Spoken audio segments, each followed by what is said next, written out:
రామకాయ ఇది రామకాయ చేయొద్దు. రామకాయ ఇంట్లో మీటింగ్ పెట్టి తన్నుకున్నాం ఆ రోజు. బాగా తన్నుకున్నాక ఆమె అట్లను పెసరట్లను దాంట్లో ఉల్లిపాయ వేసి పెట్టింది వండి. జరిగింది కావాలంటే. ఈ నా మీద మీకు కొంచెం అభిమానం ఏర్పడింది, మీకు బిడ్డ మీద ఏర్పడినట్లు, తండ్రి మీద ఏర్పడినట్లు. అందుకని మీరు నేనేం చెప్తున్నా కానీ సరే అంటున్నారు. కానీ మానవుడి కర్మ స్వాతంత్రం అంటే ఏం కావాలంటే అది చేయలేడా? చేయలేడు సార్. మరి మీరు రావాలనుకుని వచ్చారుగా ఇక్కడికి. భగవంతుని సంకల్పం. దీన్ని లోతుగా చాలా తీవ్రమైన సబ్జెక్ట్ ఇది. రోజు ట్రైన్లో వెళ్తున్నాం, వెళ్తుంటే ఇదే మాట్లాడుతుంటే నా పక్కనోడు నాకు డూడు బస్సు అంటున్నాడు. వాడు నచ్చడా, ఎదురుగా ఉన్నాడు. మనకి కర్మ స్వాతంత్రం లేదు అని ఇక శ్లోకాలు రాగాలు లాగుతున్నా.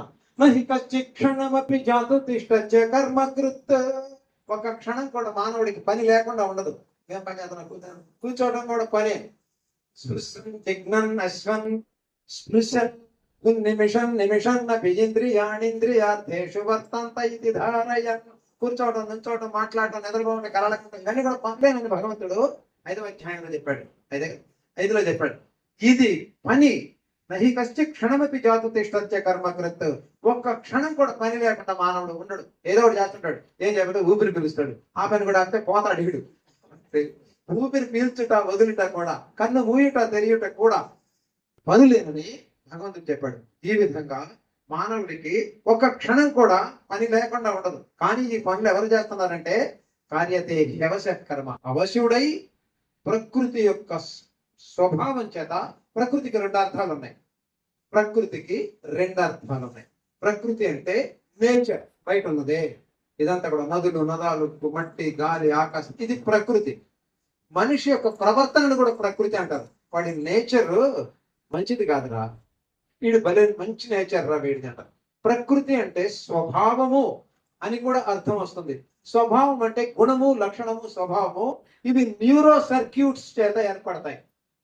న్యూరో సర్క్యూట్స్ అంటే జన్మాంతరాల దేని వలన వాడికి వస్తాయి. దాన్ని భగవంతుడు విభజన చేశాడు. సాత్వికము, రాజసము, తామసము. సాత్విక, రాజస, తామస గుణాలలో కాంబినేషన్స్ వలన ఇన్ని రకాలైనటువంటి లక్షణాలు ప్రపంచంలో ఉన్నాయి. ట్రైన్లో వెళ్తా ఉంటే నేను ఇప్పుడు మీ దగ్గర లాగానే రాగం, ఈ రాగం ఎత్తా. అర్థమంటే అన్నాడు.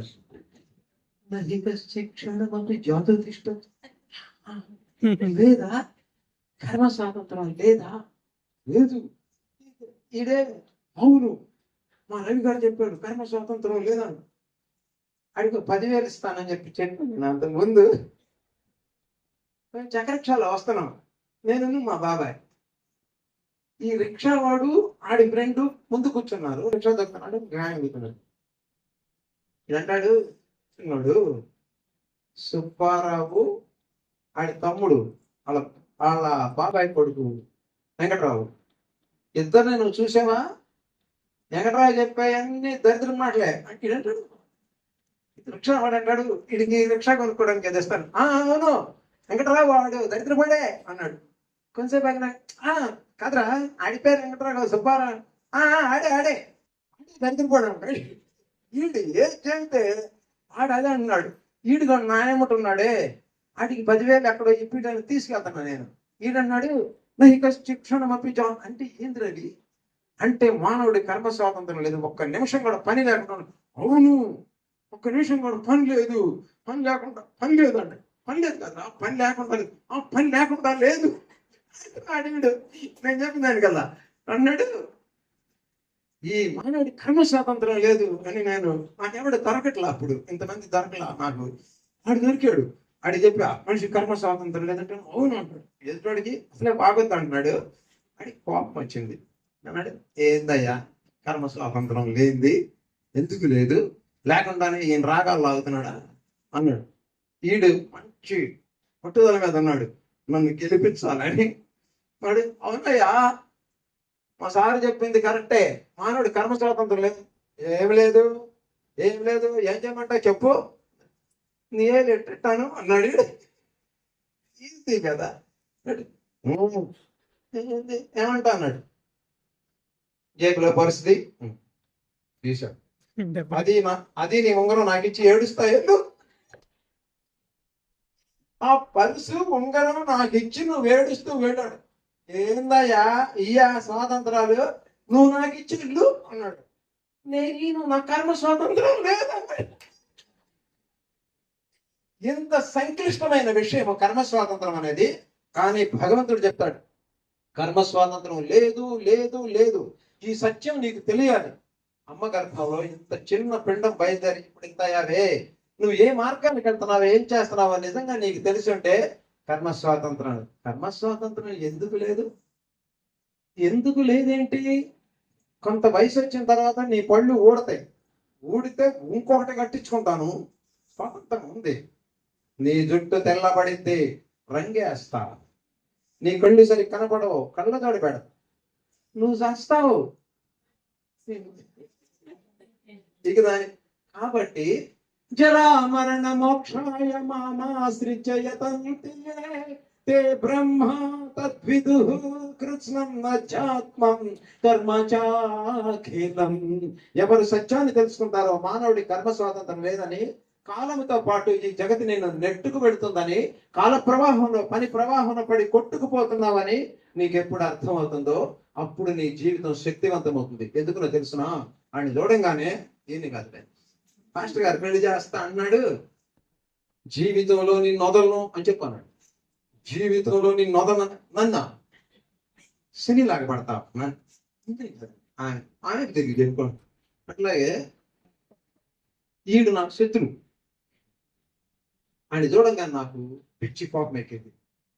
భగవంతుడు ఏం చెప్పాడు తెలుసా? సమశత్రౌ చ మిత్రే చ తథా మానవమానయో శీతోష్ణ సుఖ దుఃఖేషు సమసంగ వివర్జితః. శత్రుమిత్రులు ఏందు, మానవులు ఏందు, శీతోష్ణ సుఖ దుఃఖములు ఏందు, జయాపజయములు ఏందు స్థిరచిత్తాన్ని ప్రాక్టీస్ చేయి. ఇప్పుడే నాకు స్వాతంత్రం లేదన్నావు, కర్మ స్వాతంత్రం లేదంటే ఇప్పుడు అట్ట చేయన్నాడు. ఇది భావ స్వాతంత్రం. శత్రుమిత్రులు ఏందో, మానవులు ఏందో మనస్సును సమతాస్థితిలో ఉంచుకోవడము ఏం స్వాతంత్రం? అది భావ స్వాతంత్రం. కర్మ స్వాతంత్రం లేదు నీకు. కర్మ స్వాతంత్రం ఈ శరీరంతో కనెక్ట్ అయి ఉన్నది. కళ్ళు ధర్మ సాధనం ఈ శరీరం. ఇది మోస్ట్ కాంప్లికేటెడ్. దీనికి 2 కాళ్ళు, చేతులు, కళ్ళు, ముఖము, చర్మము, రక్తము, లోపల నిన్ను కంట్రోల్ చేసేటువంటి హార్మోన్స్, హార్ట్, ఇన్నిటితో నిర్మించబడినటువంటి ఒక మహా వ్యవస్థ ఇది. ఇది దాని ప్రకారమే నడుస్తుంది. ఇందాక మనం ఇక్కడికి వచ్చామే, అప్పుడు కన్నా ఇప్పుడు ఎన్ని గంటలు గడిచింది? అన్ని గంటల ముసలోళం అయ్యాం మనం. ఆపాలంటే అవ్వది. ఇది కాలము యొక్క మహిమని కాల కలయతామహం మృగాణాంచ మృగేంద్రోహం. అతడు కాలము లెక్కలు చూచు వారిలో కాలముతో సరి సమానమైన వాడు ఎవడు లేడు, అతడు భగవంతుడే. ఈ కాలము నిన్ను బాల్యం నుంచి వృద్ధాప్యం వరకు, తర్వాత అంతర్ధానం వరకు నిన్ను తీసుకువెడుతుంది. కాబట్టి నీకు స్వాతంత్రం లేదు. కర్మం అనే ఈ సుడిగుండంలో, కాలం అనే ఈ ప్రవాహంలో అవశ్యుడవై చేస్తూ వెళుతూ ఉన్నావు. ప్రకృతే క్రియమాణాని గుణై కర్మాణి సర్వశః అహంకార విమూఢాత్మ కర్త అహం ఇది మన్యతే. నేనే కర్తనని చెప్తా ఉన్నాడు మానవుడు. కర్త వీడు కాదు. గుణములు, లక్షణములు, స్వభావముల చేత ఇతడు కర్తనని భావిస్తూ ఉన్నాడు. లోపల ఉన్నటువంటి సాఫ్ట్వేర్ ప్రకారం వీడు పరమ దరిద్రుడు, వీడు నీచుడు, వీడు మహానుభావుడు, ఇవన్నీ సాఫ్ట్వేర్. లోపల ఇది హార్డ్వేర్. లోపల ఉన్నటువంటి సాఫ్ట్వేర్ కు అనుగుణంగానే ఈ పనులన్నీ చేస్తానే. సాఫ్ట్వేర్ నువ్వు మార్చగలవు, సాఫ్ట్వేర్ ని భావ సంపదతో నువ్వు మార్చగలవు, కానీ హార్డ్వేర్ నువ్వు మార్చలేవు. హార్డ్వేర్ కు ఉన్నటువంటి ఈ కర్మలని నువ్వు చేయవలసిందే. కానీ సాఫ్ట్వేర్ ను మార్చేటటువంటి జ్ఞానాగ్ని చేత నువ్వు ఈ కర్మల్ని తప్పించుకోగలవు. అదే ఇందులో రహస్యం. నీ ఖచ్చితంగా నీ తక్కువ నుంచి నువ్వు బయట పడగలవు. జ్ఞానాగ్ని దగ్ధ కర్మాణి నహి కశ్చిత్ క్షణమపి జాతతిష్ఠత్య కర్మకృత్ కార్యతే హ్యవశ కర్మ సర్వ ప్రకృతి జైర్గుణైః. ఒక క్షణం కూడా నీకు లేకుండా లేదు, పని లేకుండా. ఆ పనులన్నీ కూడా నా అవసరమై చేస్తున్నావు. కానీ ఎప్పుడైతే నువ్వు జ్ఞానాగ్నిని రగిలించేస్తావో, యథైదాంసి సమిద్ధోగ్ని భస్మసాత్ కురుతే అర్జున, జ్ఞానాగ్ని సర్వకర్మాణి భస్మసాత్ కురుతే తథా. భగవంతుడి వాక్యం ఇది. కట్టెలను, పుగిలిపోయిన కట్టెలను అగ్ని ఏ విధంగా దగ్ధం చేసి బూడిద చేస్తుందో, నీ కర్మలను కూడా నువ్వు అలాగే దగ్ధం చేయగలవు. దేని చేత అంటేనే జ్ఞానాగ్ని చేత. నీ మనస్సు, మైండ్ సెట్ చేత.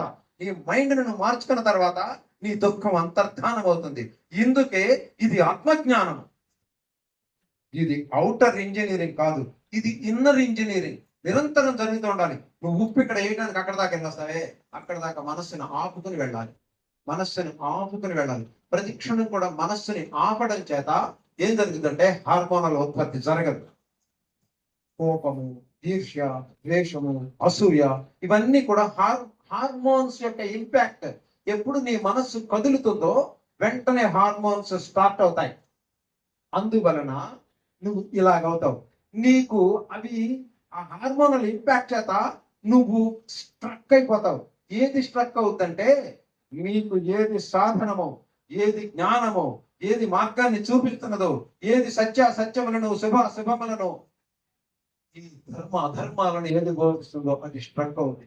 అయిన తర్వాత ఇంకా నువ్వు ఓడిపోతావు. హిరణ్యకశిపుడు కొడుకు నీకు సావగొట్టాలనుకున్నాడు. ఇక వీడు లాభం లేదు, వీడు చంపేసేయాలి. ఏ విధంగా అంటే ఈ వంశ నాశనం, వీడు శ్రీహరి పూజలు చేస్తా ఉన్నాడు. ఇక్కడ చేతిలో ఒక వేరు కానీ ఏదన్నా కనుక పాడైపోతే వైద్యుడు దుష్టాంగంబు ఖండించి శేషాంగంబుల సేవ చేయు, శేషాంగంబుల క్షేమం చేస్తాడు ఆ దుష్టాంగాన్ని ఖండించి. అట్లాగే నా వంశంలో పుట్టినటువంటి వీడిని సంపాదన పడేయాలనుకున్నాడు. సురయక్ష రాక్షస కింద పురుష గంధర్వులను ఓడించాడు. దేవుడు, వరుణుడు, వాయుదేవుడు, ఇంద్రుడు, ఈ మొత్తం అష్టదిక్పాలను మొత్తాన్ని కూర్చోబెట్టాడు. పెట్టుకోకండి, మొత్తం నా పూజ చేయాడు. అమరలోక విజేత, లోకాధినేత, ఈ సకల లోకాధినేత నామే కానీ విష్ణునామం ఎవడ దాచాలి. సరే అన్నారు వీళ్ళు. జై హిరణ్యకశిపుడు అంటున్నారు వీళ్ళు. అంతటి వాడు ఇంత ప్రహ్లాదుడిని చంపలేకపోయాడు. ఎందుకంటే వాడు వ్యక్తి కాదు. ఈ గాథలన్నిటి యొక్క అంతరార్థము ఇందాక మనం చెప్పుకున్నాం సరా. జీవుడు సంసారంలో ఇరుక్కున్నాడే, ఆ విధంగా ఏనుగెళ్ళి సరస్సులో ఇరుక్కున్నది. కామ, క్రోధ, లోభ, మోహ, మద, మాత్సర్యాలనే జంతువు దాన్ని పట్టింది. మిమ్మల్ని కూడా పట్టింది, నన్ను కూడా పట్టింది. ఇది పట్టింది కదా, దీన్ని వదిలించుకోలేకపోతాం. అందుకని ఓడిపోతాం. అందుకే నీకు జబ్బు. నేను చూపిస్తా ఇప్పుడు నీకు. ఏ రూపంబున దీన్ని గెలుతూ, దీన్ని ఎట్ట గెలవాలి, దీన్ని ఈ ఆలోచన అంతగా దెబ్బగా ఆపేస్తాను. చూద్దాం. లెక్క 60,000 ఆలోచనలు సాయంత్రానికి. దీన్ని ఎలా గెలవాలి? నేను, మా నాన్న, మా తాత వాళ్ళు కూడా పీక్కోలేక, దీంతో లాక్కోలేక ఇక నాకు సాగు పెట్టేదారు. ఇది నేను చేస్తాను, నా కొడుకు వీడెప్పుడు చేస్తాడా, ఈ జాస్తి అంతా చూద్దాం అంటున్నాడు. ఆడికి ఇది కూడా పట్టుకుంటుంది దాంతో పాటుగా. అని వీగుతా ఉంటది. అక్కడ తెగులు, ఇక్కడ అక్కడ. ఏ రూపంబున దీన్ని గెలుతూ, ఇట మీదే వేల్పు చింతింతు ఎవ్వారించేరుదు, ఎవరటమికని వారి ప్రచారోత్తమున్ వారింపందగు వారలెవ్వరు, అఖిల వ్యాపార పారాయణుల్ లేరే మృక్యద దిక్కుమాలిన మరాలింపల్ ప్రఫుల్లాత్మకుల్. ఈ దరిద్రాన్ని వదిలించేవాడు ఒక్కడు కూడా లేడా? లేడు. వాక్యంలో లేడు. ఉన్నాడని నువ్వు భ్రమపడి పెద్ద పెద్ద వాళ్ళ దగ్గరికి, శక్తివంతుల దగ్గరికి, రాజ్యాలు లేని వాళ్ళ దగ్గరికి వెళ్ళి ఇక స్తోత్రాలు అందుకుంటావు. సార్ జనమందరూ మీ పేరే సార్ తెగదలుచుకున్నారు. ఈసారి కూడా మీకే ఓట్లు. సరే, ఏం పని మీద వచ్చావు సార్? నాకు ఆ పని చేశారు సార్. అరే వీడికి ఆ పని చేయండి రా. ఇది దేవుడి దగ్గర కూడా శ్రీకంఠ కంఠేశ లోకోద్భవస్థాన సంహారకారి పురారి. ఏం కావాలరా? ఒక కృష్ణుడి దగ్గరికి వెళ్ళి, కృష్ణ ప్రత్యక్షమైన పోతే మోహన్ దాన ఏం కావాలి రాయ్ అంటే సాబెట్టు పాడే ఉంటాయి. మనకి పని చేస్తుంది కదా, ధరించలేదు ఎవరు కూడా. కొత్తగా తగిలికుని దాగా కృష్ణ కృష్ణ అంటే అన్నయ్య బాగా శివుడు పూజలు చేసేవాడు. మా బాబా ఏంటంటే రే ఆయన సోలం తెలుసుకొని ఎద్దుని గడుపుకొని ఏంట్రా నువ్వు మాట్లాడేది దాంట్లో ఉండేవాడు. ఈ రకంగా మనం తింటా ఉంటే అప్పుడు పార్వతీదేవి నాయన మామూలుగా మనం చూసినప్పుడు ఇలా అంటారు, శివుడు పార్వతీలు అంటారు కదా. మనం లేనప్పుడు ఏం చేస్తారు వాళ్ళు? గట్టిగా మన బాగానే దాని భార్య ఉండి పెట్టింది తింటాడు. ఈ పద్నాలుగు అక్కడ కూర్చొని ఈ స్తోత్రాలన్నీ చేస్తుంటే ఆ యొక్క శివుడు సన్నగా అయిపోయాడు. అప్పుడు అయ్యా భక్తుడినాడు, నాకు పతి భిక్ష పెట్టు, నేను తిండి లేదు తెప్పని లేదు 24 గంటలు ఇదేందయ్యా అని అంటే అప్పుడు అయిపోయాడు. ఈ కన్నా పేరు కాదు భగవంతుడు, నువ్వేను. ఆయన వచ్చి నీకే యోగక్షేమం వహామ్యహం, నేనే చేస్తాను, ఇక చేరాడు వీడు. నేనే నీకు యోగక్షేమాలు ఇస్తానగానే ఇవి చేరాడు. నీకు యోగక్షేమాలు ఎలా వస్తాయంటే అనన్యాశ్చింతయంతో మాం పర్యుపా, ఎవడైతే మనస్సును ఎప్పుడు నిశ్శబ్దంగా ఉంచుతాడో వాడికి మనస్సులో ఇందాక చెప్పానే టెస్టోస్టెరాన్ అది ఇదని అది ఊరవు ఊరిని అంటే నువ్వు సత్యాన్ని. ఇది వ్యవస్థ, వ్యక్తి కాదు, ఇది వ్యవస్థ, ఇది ఏకస్వరూపము. అందులో నువ్వు కూడా ఒక భాగము. నీకు స్వాతంత్రం లేదు, ఇప్పుడేంటిది నీ కర్మ స్వాతంత్రం లేదు, దీనిలో ఒక భాగం, మహావ్యవస్థలో భాగం. ఈ కన్ను, ముక్కు, చెవి, నాలుక, మొత్తం కలిపి ఏకస్వరము. కాళ్ళు ముందు కూర్చుందనుకో చెయ్యండి తీసిందంట, ఒరే యాదవ కాలు కాడ, ఒరే కాదు సత్యం వాడికి యాదవ నేనే వచ్చి తీశాను రా ఉండా అని తిడుతుందంట. ఇది దాన్ని. తర్వాత ఇది అక్కడికి వెళ్ళినాక దేన్నో తడుతుంది, అరే పనికి మానోడా ఇక్కడ దాకా తీసుకొచ్చింది నేనే అంటుందంట. ఇది మరి వేరు వేరు కదా, కాలును చెయ్యి ఒకటేనా? అలాగే సమాజంలో కూడా నువ్వు నేను ఇవన్నీ కలిపి ఏకస్వరూపము. ఏకం సబ్ విప్ర బహుదా వదంతి, ఒకే ఒక్క సత్యాన్ని ఇంతమంది ఇన్ని విధాలుగా మనకి చెప్తున్నాడు. అదే భగవంతుడు మాం ఏకం శరణం వ్రజ, నేను ఏకస్వరూపుడును, నాతో కలిసి మెర్జయ్యండు. అహం త్వా సర్వ పాపేభ్యో మోక్షయిష్యామి మా శుచః, నీకు సకల దుఃఖాలు వదిలిస్తానని ప్రామిస్. భగవంతుడు ప్రామిస్ అనేకసార్లు చేశాడు ప్రామిస్. భగవంతుడు ఎవరో నీకు తెలిస్తే ఆ ప్రామిస్ యొక్క అంతరార్థం నీకు తెలుస్తుంది. భగవంతుడు ఏమంటున్నాడంటే మా ఏకం, భాష్యకారుడైనా సరే నన్ను ఒక్కడే పూజించాలంటున్నాడు. 66వ శ్లోకం 18లో మోక్ష సన్యాస యోగంలో సర్వధర్మాన్ పరిత్యజ్య, భగవంతుడు అంటున్నాడు సర్వధర్మాన్ పరిత్యజ్య మాం ఏకం, నేను ఏకస్వరూపుడను, నువ్వు వేరు కాదు నా నుండి, నువ్వు నాకన్నా వేరు కాదు.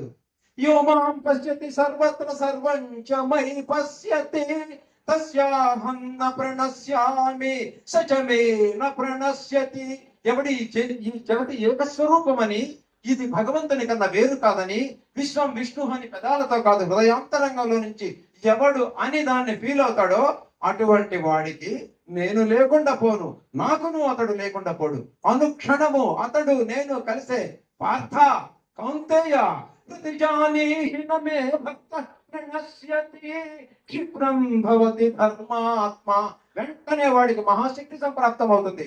ఎప్పుడు ఈ జగతి భగవంతుని కన్నా వేరు కాదని, ఇది ఏకస్వరూపమని, శరీరం నుంచి వేరు కాదని అడుగడుగా దుఃఖిస్తూ ఏడుస్తూ ఉన్నాడే అతడు నీకన్నా వేరు కాదని, ఆ దుఃఖితుడు పీడితుడు జబ్బు పడినవాడు ఆ భిక్షగాడు నీకన్నా వేరు కాదని, నీవే అతడని, అందుకే నువ్వు ఇచ్చే రూపాయి అతడు నీకు ఇచ్చేటటువంటి మోక్షం. ఈ రూపాయి కన్నా మోక్షం ఎన్నో నిరూపించడమే ఈ దానము. కాబట్టి ఈ జగతి ఏకస్వరూపము, అందులో నీవు కూడా భాగము, నీకు స్వతంత్రత లేదు. కౌంతేయ ప్రతిజానీహి న మే భక్తః ప్రణశ్యతి, నా భక్తుడు ఎన్నటికీ చెడిపోడని ఘంటాపదముగా శబదము పలికి ఘోషింపు. అర్జున ఇంకా డౌటే లేదు, ఖచ్చితంగా చెప్పు. ఎందుకో తెలిసినా ఆ చెప్తున్న వాడు వ్యక్తి కాదు, వ్యక్తి కాదు కాదు కాదు కాదు, ముమ్మాడికి కాదు. ఇప్పుడే నిరూపిస్తా. భగవద్గీత ఎవరు చెప్పారు? పరమాత్మ, శ్రీకృష్ణ పరమాత్మ. ఎక్కడ రాశాడు కృష్ణుడని? శ్రీ భగవాను వాచ, భగవంతుడు చెప్పాడు, కృష్ణుడు కాదు.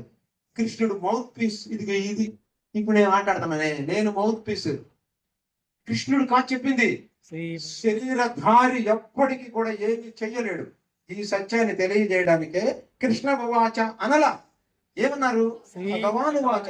రూప రస గంధ స్పర్శ శబ్దములకు అతీతుడైనటువంటి ఆ జ్ఞానమే తన స్వరూపమైన పరంధాముడు చెప్తున్నాడు. ఎక్కడ చెప్తాడు?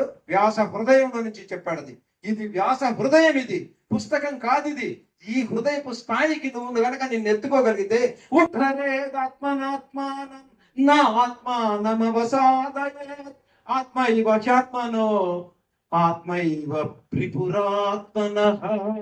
ఆత్మయే నీకు శత్రువు ఎప్పుడు? దీన్ని ఆపగలిగినప్పుడు. నీకు ఉన్నటువంటి భావ స్వాతంత్రాన్ని త్యాగం చేయడమే స్వాతంత్రం.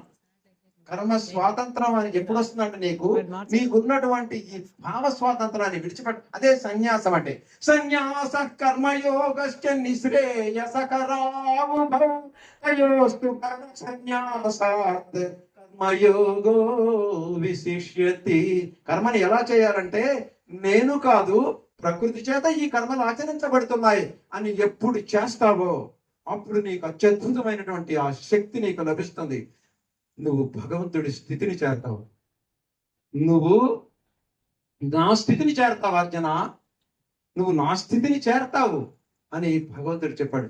ఆ శ్లోకము సంస్థామధిగచ్చతి మత్సంస్థామధిగచ్చతి. అర్జున నా స్థితిని చేరతావయ్యా. ఇంద్రుడి మీదకి విపరీతంగా యుద్ధానికి వెళ్ళేవాడు, రాక్షసుడు వెళ్ళేవాడు. రాక్షసుడు బలిచక్రవర్తి రాక్షసుడు. ఎవరబ్బాయి అంటే విరోచనుడు కొడుకు. విరోచనుడు వాళ్ళ నాన్న ఎవరు? ప్రహ్లాదుడు. ప్రహ్లాదుడి మనవడు బలిచక్రవర్తి వెళ్ళి అంతాక వాళ్ళని సావగొడతా ఉండేవాడు. కానీ విష్ణు భక్తుడు. భగవంతుడు ఆయన కోసం వచ్చాడు. వచ్చి 3 అడుగులు ఇమ్మన్నాడు. 3 అడుగులు ఇచ్చాడు. 3 అడుగులు ఇచ్చావా సస్తామని చెప్పాడు. మనల్ని అడిగితే మనం కూడా 3 అడుగులు ఇద్దాం. మనల్ని అడగట్లా, అడుగుతున్నాడు మనం కూడా. సమశత్రౌ చ మిత్రే చ తథా మానవమానయోః నిందాస్తుతిర్మౌని సంతుష్టో येन केनचित् అనికేతః స్థిరమతిః భక్తిమాన్ మే ప్రియో నరః. నువ్వు గనక శత్రుమిత్రుల యందు సమభావంతో ఉంటే నువ్వు నాకు అత్యంత ప్రీతిపాత్రుడు. ఇదే భక్తి. ఇదే భక్తి అంటే ఏంటో తెలుసు? నా శత్రుమిత్రుల యందు నువ్వు త్రిగుణాలను విడిచిపెట్టాలి. సాత్విక రాజస తామస గుణాలను విడిచిపెట్టము, ఆలోచనను విడిచిపెట్టడం ఒకటే. So simplified. Stop thinking. మా నమ్మకం ఇక్కడ ఎంత చెప్తుంది? ఏందక్క అంటే స్టాప్ థింకింగ్ రా అంటుంది. ఇప్పుడు స్టాప్ థింకింగ్ 2 నిమిషాలు సార్ చేయించాడు ధ్యానం. చక్కగా కూర్చోండి. నేను సార్ ధ్యానం చేశా. సార్ ఇంకొక అమ్మ కలిసి నేను మీకు దరిద్ర బుద్ధులు నేర్పుతాను. నేను ఆలోచించండి అనగానే మీరు చండాలు పోయిన ఆలోచించాలి. స్టాప్ అనగానే మొత్తం ఆపేసేయాలి. అసలు దరిద్రపై ఆలోచిస్తే కదా మనకి ఆపటం అనేది ఒకటి ఉంటుందని తెలిసి. 24 గంటలు ఆలోచించేవాడికి ఇంకా ఆపటం ఏముంది? ఆపే మనసు చెప్పింది ఆపేశాలే. ఆపడేసామని చెప్పి ఆమెకి ధ్యానం చేయమంటుంది. ఆమె చెప్పు ఆపేసామని చెప్పి ఆపేసాం అంటే నీకేం కనపడుతుంది? మాకు ఓంకారం కనపడుతుంది. క్షమించాలి. ఓంకారం ఏం కనపడుతుంది అంటే మనస్సులు హార్మోన్స్ ఊరటం ఆగుద్ది. అప్పుడు నీకు యోగక్షేమం వహామ్యహం అలసలు మంద బుద్ధయుత కల్పతరాయువులు ఉగ్రరోగం రాకుండా ఆగుద్ది నీకు. కాబట్టి స్టాప్ థింకింగ్ అనేది మన మంత్రం. కామ క్రోధ లోభ మోహ మద మాతరాన్ని బూడిదాన్ని పిండా కూడా ఆలోచన ఆపు. ఆలోచన ఆపేశాగా ఎవరు చెప్పారు? నా మనసు చెబుతుంది. అదే రా ఆలోచన అంటే. ఆలోచన అంటే అదే ఆగిందని చెప్పితే దీన్ని ఇంకా డెప్త్కి వెళ్ళాలి. తెలిసిన దానిని వదిలిపెట్టి తెలియని దానితో కలిసి ఉండాలి. ఎప్పుడు? సర్వకాల సర్వావస్థల యందు కాసేపు కూర్చొని చేసేది. దాని పేరు ప్యాసివ్ మెడిటేషన్ అని పెట్టాం. Passive meditation. యాక్టివ్ మెడిటేషన్ అంటే తెలుసా? పని చేస్తా కూడా సైలెంట్గా ఉండాలి మనసు. ఆడున్నాడే సన్నాసుడు దరిద్రపడు అంటా ఉంటది. ఇది ఆడు బలేవాడు ఆడు బలేవాడు అన్నా కానీ ఆడు కూడా సన్నాసుడే.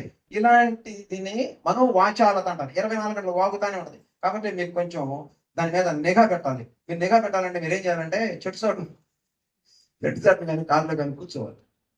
కూర్చుని వచ్చేపోయే వాళ్ళని మీరు గమనిస్తా ఉండండి. వాళ్ళు ఏం చేస్తారో చూడండి. మీరున్నట్టు తెలియకూడదు. మీరున్నట్టు తెలిస్తే మహానుభావుడిలాగా వెళ్తాడు. మీరున్నట్టు తెలియకపోతే వాళ్ళు లేదు, నాకు కడుపులో నొప్పి నీకు చెప్పాను కదా, నేను చెట్టు చోట పనిచేసి చెట్టు చోట ఆనుకుని పడుకున్నా. ఒక చిన్న పాపాయి, ఇంకెంతకన్నా చిన్నపిల్ల, సైకిల్ వేసుకున్నాక అంటుంది, కడుపులో నొప్పి అని చెప్పినాను, అద్దా ఇద్దా అంటావు, నేను ఈ కడుపులో నొప్పి సైకిల్ అక్కడ సత్తున్నాను అంటుంది.